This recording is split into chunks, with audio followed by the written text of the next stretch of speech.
Friends, if you need more love in your life, then give love away. It's reaping and sowing. And when we open our hearts to the love of God, it's whenever we start loving God and experiencing and basking in the love of God, that's how we learn to love ourselves. Because we understand and we live into the love of God. So we learn how to see other people the way that Jesus sees them, doing the best that they can with what they've got.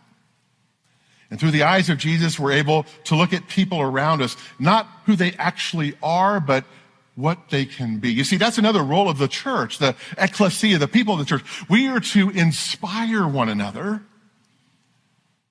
to be what God created us to be, to move people into that. So sometimes we just have a little problem with that, but we need to help people to see their potential. Billy Lemley, he said a great thing. He said, when nobody around you seems to measure up, then it's time to check your yardstick.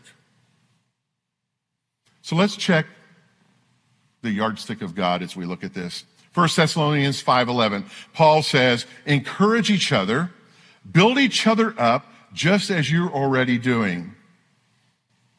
I don't know about you, but sometimes this can be exhausting in today's environment. We seem to be getting nastier and nastier in the world at one another, and we don't have time or patience, and we have cancel cultures, and you're not allowed to say what you think, and I'm supposed to hear what you say, but you don't want to hear. And we see things that just want to just tear people down.